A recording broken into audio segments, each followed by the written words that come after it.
Month 2 is what I call the momentum month. This is where the magic really starts to happen.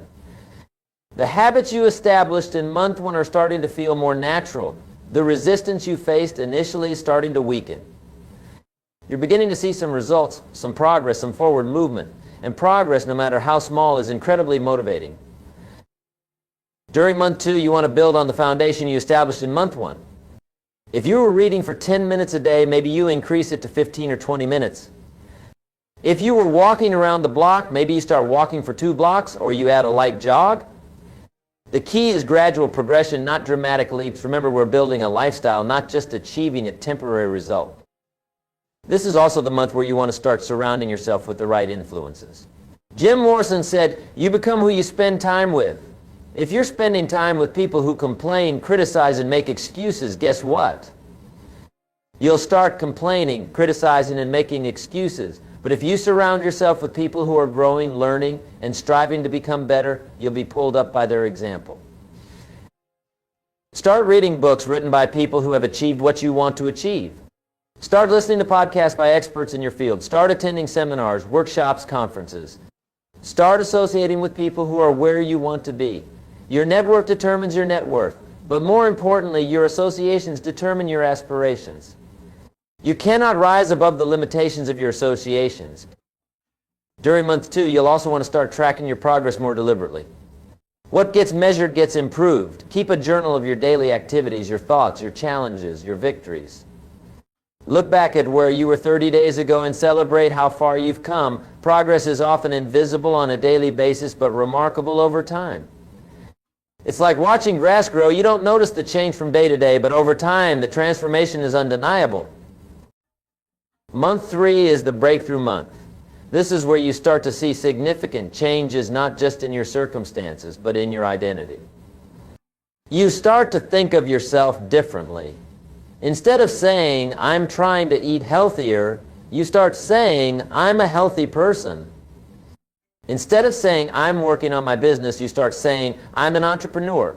This shift in identity is crucial because we always act in accordance with who we believe we are. Your identity is formed by your daily habits. Every time you make your bed, you reinforce the identity of someone who pays attention to details. Every time you exercise, you reinforce the identity of someone who values their health. Every time you read, you reinforce the identity of someone who values learning and growth. Small actions repeated consistently over time don't just change what you do, they change who you are. By month 3, people will start to notice the changes in you. They might not be able to put their finger on exactly what's different, but they'll sense something. You'll carry yourself differently. You'll speak differently. You'll have a different energy about you. This external validation is encouraging, but don't become dependent on it. The most important validation is the one you give yourself. During this month, you might also face what I call the plateau phase. This is where progress seems to slow down or even stop altogether. Don't be discouraged by this. Plateaus are not a sign that you're failing. They're a sign that you're consolidating your gains, preparing for the next level of growth. Think of a plateau like the deep breath an athlete takes before making their final push to the finish line. The key during a plateau is to stay consistent with your daily disciplines and trust the process. Remember, bamboo grows underground for years before it breaks through the surface, and then it can grow 90 feet in just 6 weeks. Your growth might not always be visible, but it's always happening as long as you're consistently putting in the work. Month 4 is the acceleration month. This is where the compound effect really starts to show its power. The habits you've been building, the skills you've been developing, the mindset you've been cultivating all start to come together in beautiful synergy. You start to see connections between different areas of your life. Your improved physical health gives you more energy for your work. Your enhanced learning gives you better results in your career. Your increased confidence improves your relationships.